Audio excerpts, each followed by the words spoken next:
Good evening. Welcome to Astrology Throwdown tonight, where we obsess constantly about Napoleon. Is it healthy to be this obsessive? I don't know. I don't know how not to be this way.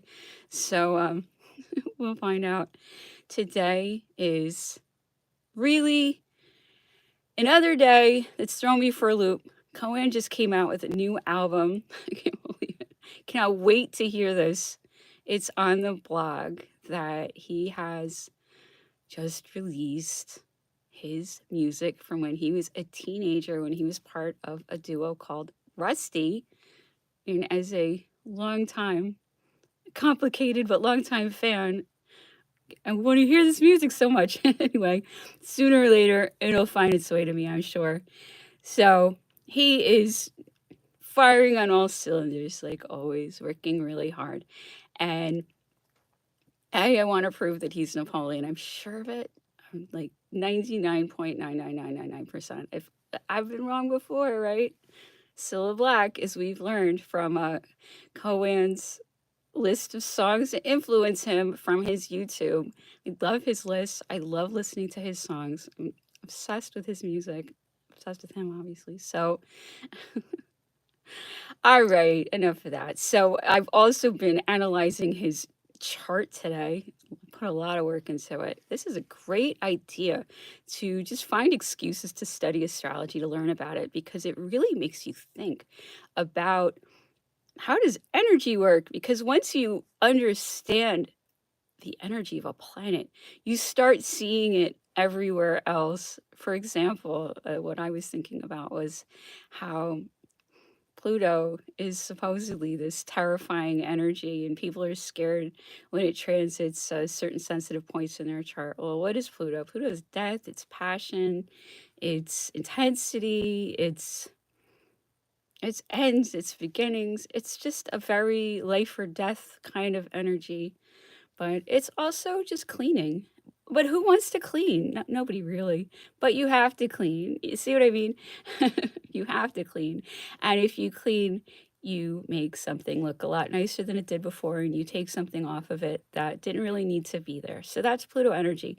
And here's another one, Saturn, for example. People are so scared of Saturn. And I keep telling my audience, I laugh because it always tells me I don't have an audience. Anyway, so why do I continue? It's so demoralizing, isn't it? Anyway, these are the games. So, Saturn, what is Saturn? Why is Saturn such a downer? Because it's such a dominant energy in my chart, and I'm realizing how much it's messed me up having such a powerful amount of Saturn predominating in my chart. Saturn is a downer, and I think it really can be summed up in the word work. Who wants to work? Who wants to stay late and not get to go do something fun? So that's why Saturn's such a downer. But it can be like plotting and machinations and slavery and control. It can go way beyond work. For me, it's like work and I hate to say it, but defensiveness, insecurity, fear. I have so much of that. Who doesn't? But boy, do I. And I'm trying to really see that this Saturn in the third house in Cancer, that everything in my chart points to, is basically the go to energy in my life. I didn't even realize that until I kept talking about it on the stream. And that's why I want to keep talking about astrology, because even if it's weird or esoteric or whatever, it gets your mind thinking differently about what's going on with these energies. Why are they forming patterns? Why are they reoccurring? Why are they in me in that uh I mean, the word is pattern. Why do I have these patterns? So now we're looking at Cohen's patterns. And for anybody here the first time, I have to say I'm in this bizarre situation where um, my favorite musician has been reaching out to me, but he can't talk to me except telepathically. So my head's spinning. Obviously, I'm shocked. Can't believe this. I'm thrilled, obviously. But oh my goodness, what a messy situation. I can't believe the situation that he pulled me into. But His problems are my problems. I accept it. I do believe he is my twin flame. I do believe he has the spirit of Napoleon. And until until somebody convinces me different, I'm gonna have to continue to believe this because everything is pointing to it. Shocking. It's shocking. I just keep, how is it possible? But it's obvious to me now. So there's a lot of things going on astrologically. I can't believe how much I'm jumping around, but what can I do? I'm doing my best. So basically, today, what I wanted to say, I'm jumping from Cohen's chart to today's astrology. Today's astrology, we have this incredible alignment between Jupiter and Mars that we discussed yesterday. But that's a great launching point for action and accomplishing things. I've been sharing a daily report from Cafe Astrology, and I just appreciate her work so much. I have such a good feeling about her. I hopefully she's wonderful, but I just love what she says. And she's been doing such a good job giving a daily report, and she's such a pro, and she's so I've always been kind of into her the whole time I've been looking at astrology.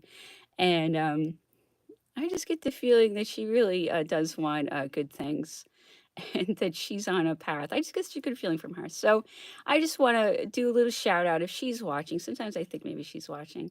So I appreciate what she does so much. It's I kind of feel her rooting for us, but maybe I'm wrong.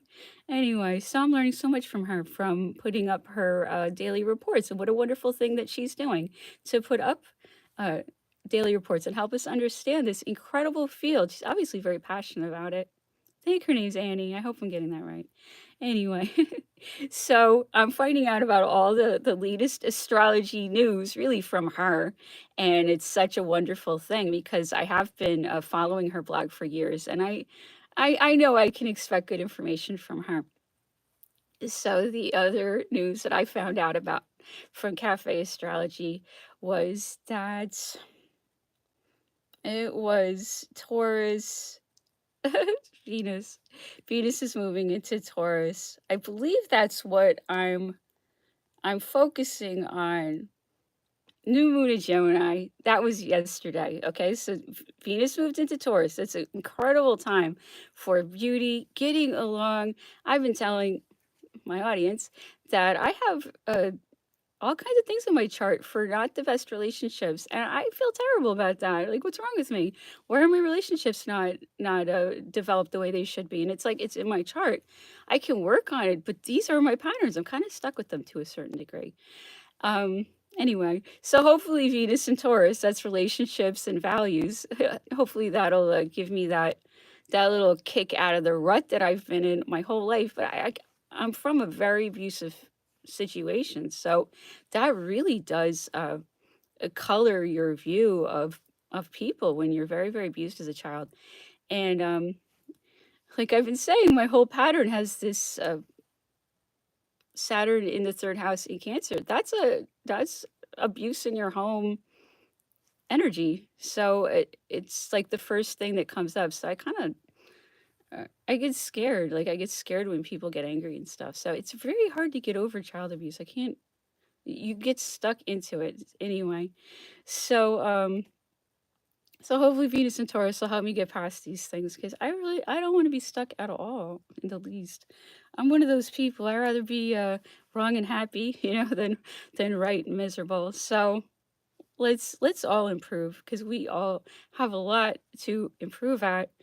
Anyway, so I write on the daily charts that I get from astrogenes.com just to just to show you what I see those energies could be and what I hope they'll be. So I wrote on it a focus on changing power. And that's not just hopeful thinking. That's Sun trine Pluto. We can change, we can transform. That's a positive, harmonious energy that wants to sand and improve and clean the institutions because Pluto's in Capricorn. Capricorn is like the Capitol building, the bank, the school. That's Capricorn energy. These are the things that control your life. And Pluto has been sweeping through for the last few years, and boy, Pluto has been at work. And I think this project is a manifestation of Pluto at work because it's our job to, I'm going to use Cohen's word, to create a whirlwind because it's a great song. That's why I'm saying it's anyway, whirlwind. Anyway, so we're creating a whirlwind to clean these institutions and to really get people thinking differently. And I want people to go home at night and say, do you really want that criminal running things in that Capitol building? Because you do have choices. And not everybody in that Capitol building is a criminal working for that banker in England. Okay? Some of those people in that Capitol building actually care about our country and actually care about their future and the future of their children, their grandchildren, and they want to leave this country better than they found it. That's how I feel. And we were talking yesterday about Cohen's stellium. He's a stellium in Cancer. That's a very patriotic energy, Cancer. That's your homeland. That's where you're from. We all have that. That's a moon emotional energy. We all have a placement of moon in our charts. And that's where we're from. We all are from a country that we love. And the people who think that selling out their countries to that banker in England is a great way to get ahead and have a, a bigger car and a bigger house. Well, that was Adolf Eichmann's approach, and then they killed him. And I think it's so important. I know it's such a downer to say that, but Adolf Eichmann sold out the people of his country and he killed them because this dynasty from England was in charge of his country, just like it's in charge of our country in the same exact way. So basically, we do live in a country exactly like Nazi Germany because we live under the same puppeteer. Okay, and there's no question about this. There's nobody who's going to explain to you why that's not true because it is actually true. I've researched this from every angle, and I've looked and looked and looked. Who's the guy who's after me?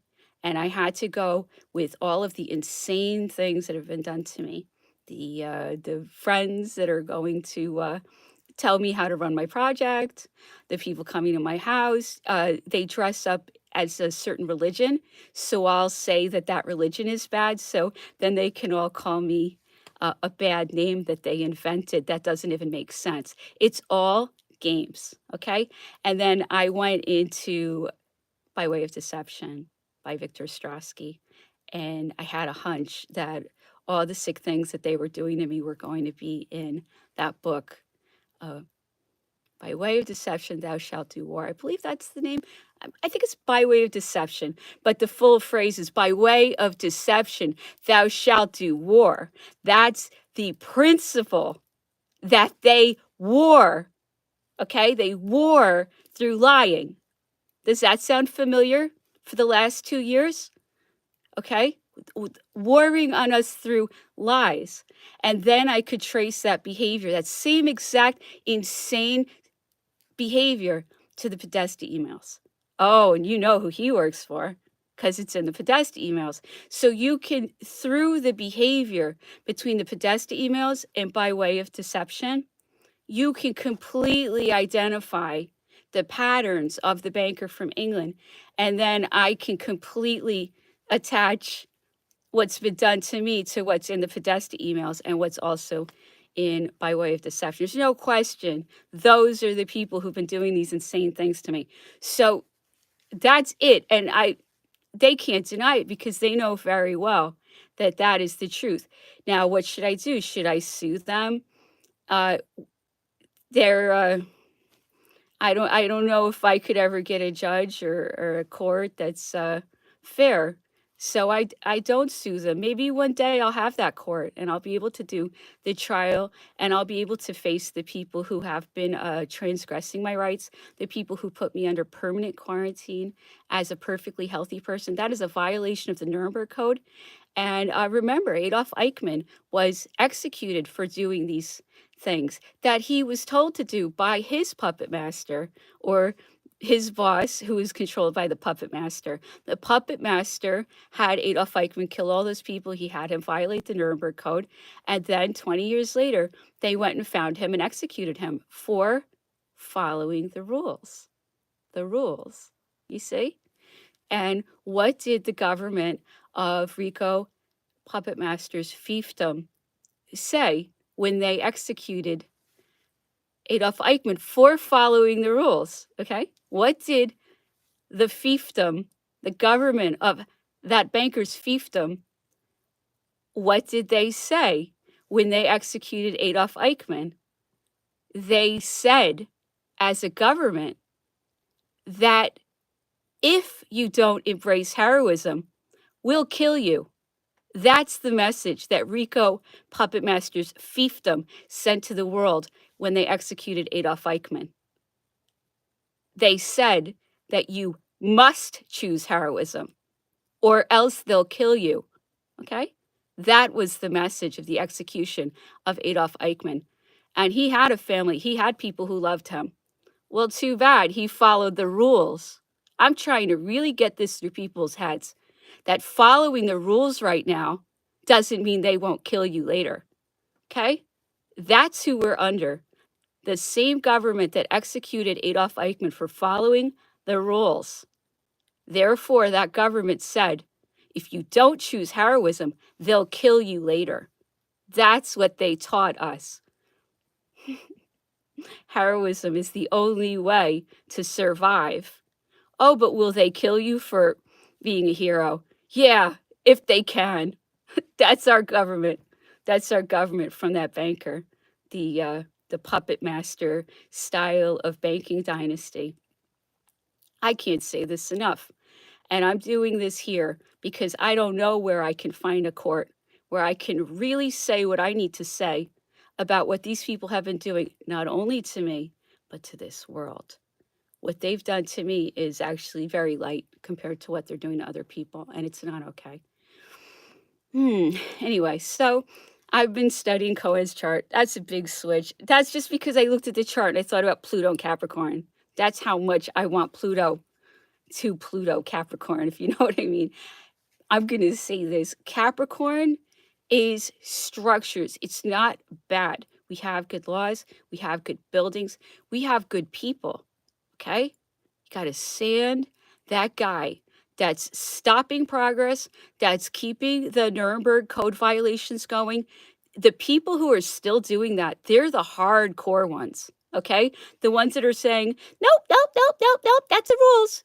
That's them. Okay? They're the ones who are traitors. And treason is, wow, it's a big crime everywhere. Okay? It's very important to realize that's treason, to force Nuremberg Code violations on a helpless population. And that includes me. What can I do? If this man with all this money wants to make up any story he wants, I can prove left and right, up and down, in circles, that whole thing is a BS lie. Okay? From every direction, it's a BS lie. Anyone who looks at it seriously can see it. It's so obvious. It never made sense. It was so painful to see people just like hypnotized by the television and frightened into believing something that's so ludicrous. The mind control's out of control. So anyway, see, this is terrible. The ranting never ends. So I'm just going to get right away from that because obviously I can't even talk about Pluto and Capricorn right now. So look at the chart on my blog, on the astrology report, if you would like to see all of the very potent energies that are available to us, because we have some really good planets in Aries. That's like power. And we have a huge grouping of planets between Gemini and Taurus. Says communication and values. That's exactly what we want right now. We're talking about values. Gemini is communication. That's ruled by Mercury. And we have a new moon there. I can't believe I'm not talking about this. We have a new moon today. It's a big deal. It's a new cycle in Gemini. So we can think about how we're going to use all of this fantastic new cycle in Gemini energy. What is a new cycle in Gemini energy? It's very social. It's very analytical. It's basically we can focus on how we want to think and communicate and how we want to socialize, me with my relationship things. This is kind of a social energy. I believe it's a mutable air sign. Could be wrong about that. Definitely an air sign. I was thinking about that before. Anyway, so we can have a new phase of thinking and communicating, and boy, do we need it. This, I have to say, happened to me. One time I was writing on the blog about a new moon in Capricorn and how it was like an eclipse. It was a super important one. I hate to even talk about this, but it was so weird the way it happened. I was like, oh, a new cycle in Capricorn. Okay. I fell down the stairs and had it. It was like a supernatural fall. It was, I don't know if that's ever happened, but you have an accident and the way I fell would not wound me in that way. It was the hugest. I mean, it could have killed me, could have broken. I mean, it was like Scarlett O'Hara's fall or something. It was horrible, and I came out with this wound that was so ridiculous. I'm still trying to like heal it. Basically, I'm still trying to heal this unbelievable wound. But the fall I had would have like killed me or something, or broken my leg or something. There was a real disconnect between the fall and the wound that I got. So I think it was like a lesson, but it was so interesting. I just got done saying this is a big new cycle in Capricorn, which is like frustration and delays and kind of bad lessons, hard lessons, uncomfortable things. I was like, I cannot believe that just happened. It was so obvious, because Capricorn is a big bummer. And I've been working and working and working on healing this. So I think that that's what it's really about. I can heal, but I need to practice. So I'm so lucky to have all of these wounds and all of this bad health to heal, because I have to heal myself first before I can heal anyone else. And if you saw what bad shape I was in, you'd realize that I am actually getting really good at healing. And that wound it's on its way out. It's not anyway. So wounds are great if you want to learn how to heal. If you're healthy, you're never going to learn how to heal. So, as one of the most damaged people imaginable, it's a great leg up if you want to be a healer. I'm just trying to say that's life. That problems are good, just not too many. I feel like uh, the present dynasty gives us too much trouble. It's not constructive to be perpetually under house arrest when you're healthy. That's not a balanced level of problems. That's Bond villains who are running amok. Oh my goodness. Aren't we getting tired of this? Anyway, so I'm going to leave that topic and I'm going to go to Cohen's chart. So the thing about Cohen's chart, and I'm going to have to say all this again, it's not complete. We have his birthday. It's August 25th, 1954. We don't have his birth time. I can't get it, but the information here is totally accurate. It's just incomplete. And Cohen has a really interesting chart. He is such an incredibly unusual person. He's so uh, dynamite is the word. He's so intense. Oh my goodness, most intense person. And that really can come from stelliums. The idea of a stellium is that it's an alignment, preferably of 4 planets in one constellation. But it seems like the astrologers will look at other alignments. He does not have 4 planets in one constellation. So, according to that strict definition, he does not make it at all. But he does have, I see, 4 groupings of planets. That means that he is so much focus in those areas and so much energy, and it's very difficult to understand the story of how these planets are interacting with each other. It's a great mystery, the stellium. So we were trying to break it down and understand what it would be like for someone in his situation where he has Jupiter, Moon, and Uranus all in Cancer. How is that going to come across? And I was saying He's very emotional, and Cancer is that patriotic energy. There's an English patriot in there. That's the crazy thing. I can't believe it. Napoleon's an English patriot. I can't believe it, but I know it. I know it. He loves that country. But it's a good country. He should love it. It is a wonderful I feel how much he loves England. Napoleon loves England. But it's a great country, and he should love it. Oh my goodness. Let's save England. That's what I was saying. So much of his motivation for all of the the things he's doing right now, if I may, he wants to save. He wants to save us. I know he does. And the more I look at his chart, the more I think that he can, because he has unlimited power energetically because of these stelliums. And he has these two configurations, which are just mega powerful, almost more powerful than what Napoleon had.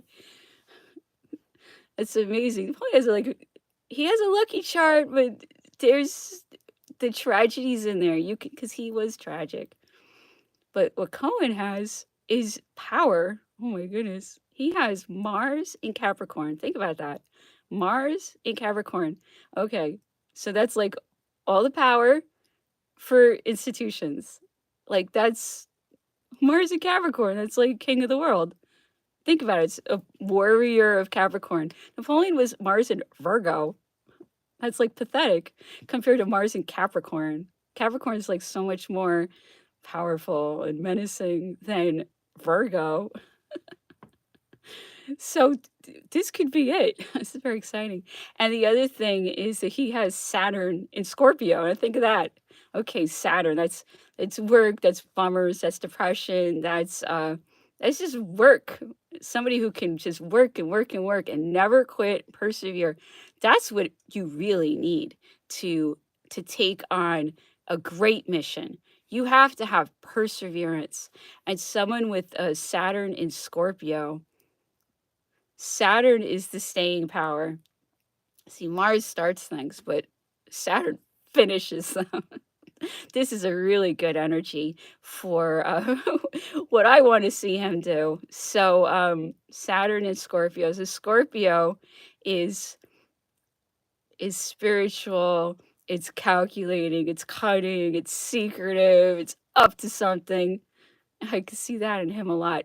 And the other thing is he has a big stellium, and the lead planet is Pluto. And I don't know his birth time for sure, but if it's where I think it is, he's like Mr. Pluto, much more than he's Mr. Crescent, but he's emotional too. So he's got so much Pluto, and that's a Scorpio. Pluto, what did I just say about Pluto? Sometimes you want Pluto around. He's got a ton, and I do too. So it's a very powerful energy, but it scares people, and well, you understand. It's necessary sometimes, though. Anyway, so basically, there's a spot in Cohen's chart where everything points to it. So it has to be the most important place in the chart. I wish I knew where it was in the houses and everything, but obviously this is the whole point of his whole life. This is his Saturn in the third house in Cancer, like I keep talking about. There's no question about it. He has this incredible stellium in Libra and Scorpio. Like I said, there's that Saturn in Scorpio. So I'm going to have to talk about a stellium that's not a perfect stellium. It's 3 planets, pretty close. And the first planet in this stellium. So the first planet's like the story. I said it last night. What if there's a car accident or something's passing through? That's like the transiting planets. Okay, so the car accident happens, and who's standing there? The stellium, and you have the three planets there. I was describing it last night, like Jupiter, the moon, and Uranus. You know, the first one's gonna be like really jovial and friendly and like relax you, and then the second one, the moon, is gonna be crying and losing their mind, and then the third one, Uranus, is gonna just like weird you out with their freaky personality. See what I mean? That's like the energies that you're dealing with. But first you deal with the Jupiter, then you deal with the moon. Anyway, so his first planet in his stellium, and that's the most important one. That's the first one you're going to see. So if he has a an issue, I guess. He's going to lead with this, just like I'm unfortunately going to lead with that Saturn. And I'm realizing I have to stop doing that. You know what I mean? Like I have to manually override that and just stop doing it. Anyway, for him, he has a way, way, way better situation than I do because he has a Venus in Libra. That's the most charming, most attractive, wonderful, just wonderful to be around, charismatic, just like he is. So he's got the charm for days. No kidding. Anyway, so he's got the Venus. First, Venus is going to come out, charm you, so charming. And then the next one's going to be, I'll look at it, Neptune. Okay. So what are we talking about? We're talking about Venus and Neptune very close together in Libra. Okay, what does that scream? Okay, Libra is beauty, art, culture, love, relationships, love songs, right? And then what's Neptune? Neptune is like being empathetic and listening to vibrations and the other side.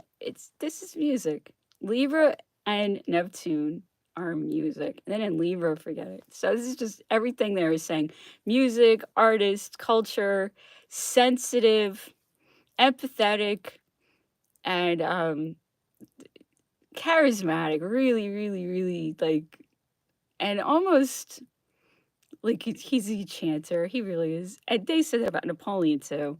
He was a charmer and everything. So all of that's right there, and you can't deny that that's accurate. And everything's pointing to it. So it's his release valve on this incredibly tense T square that I was telling you about yesterday. How he is so sensitive and he's so hurt, and you can see it right there in this T square, and it creates so much tension, and then it has to come out in a certain way, and this is where it comes out. It comes out through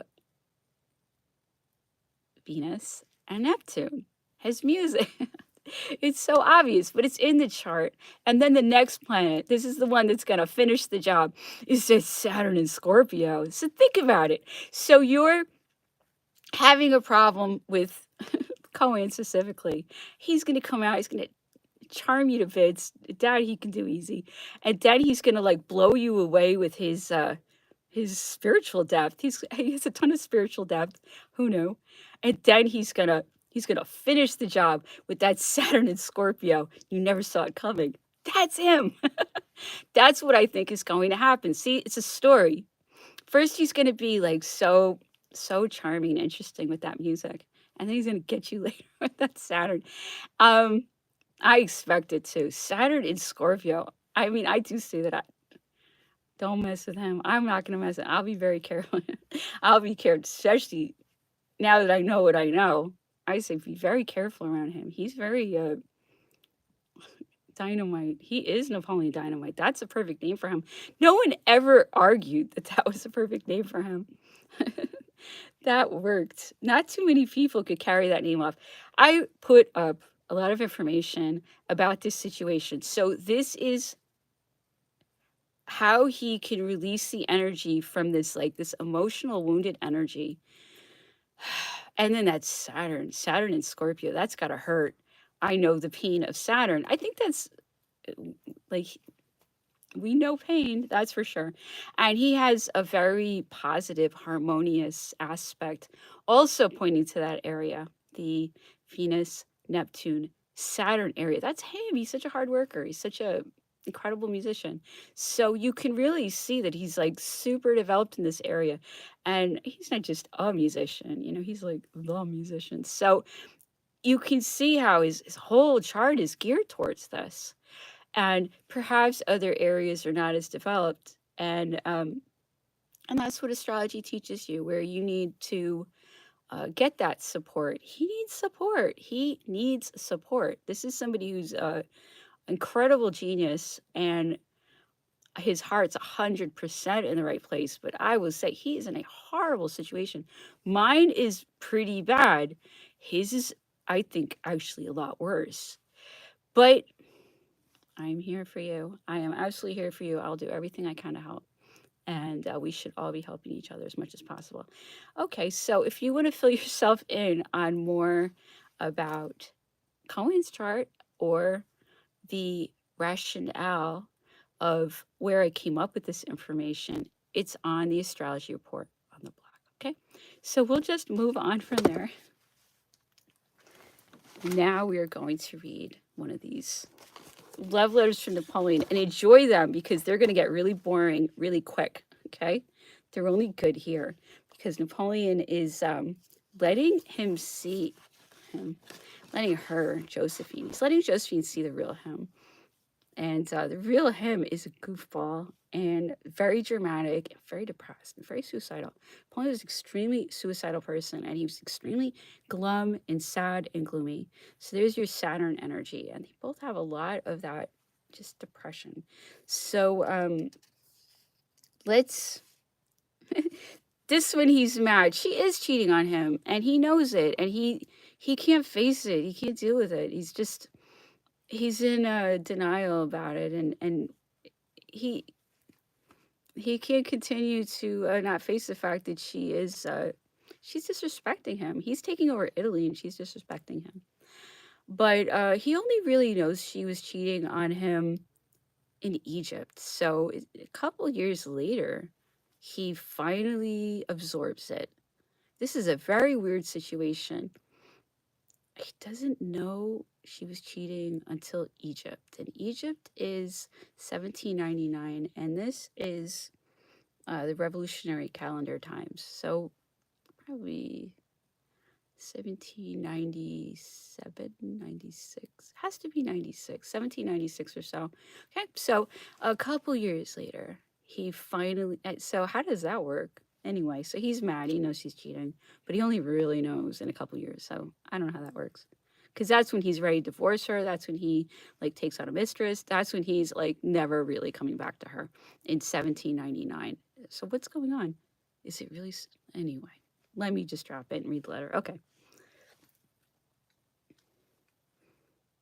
I don't love you, not at all. On the contrary, I detest you. You're a naughty, gawky, foolish Cinderella. You never write me. You don't love your husband. You know what pleasure your letters give him, and yet you haven't written him 6 lines. Dashed off. Casually. What do you do all day, madame? What is the affair so important as to leave you no time to write to your devoted lover? What affection stifles and puts to one side the love, the tender and constant love you promised him? What sort can be that marvelous being, that new lover who absorbs every moment, tyrannizes over your days, and prevents your giving any attention to your husband? Josephine, take care. Some fine night, the doors will be broken open, and there I'll be. Indeed, I am very uneasy, my love, receiving no news of you. Write me quickly 4 pages, pages full of agreeable things, which shall fill my heart with the pleasantest feelings. I hope before long to crush you in my arms and cover you with a million kisses, burning as though beneath the equator. Bonaparte. Okay, so now it says Bonaparte. Before it said B. His name changes. Josephine always calls him Bonaparte. It's kind of cute. I think it's funny. Anyway, so let's take a look at Cohen's memoirs. I think that sounded just like a Cohen song. And, yeah, it's pretty obvious. So, we're hearing about the early days. The happy days, maybe? They seem pretty happy. Who knows? But he's running around with his Zorro gear, marking things as he's wont to do. He's want to mark things for sure. So he's leaving his mark. I'm kidding. Anyway, so let's continue.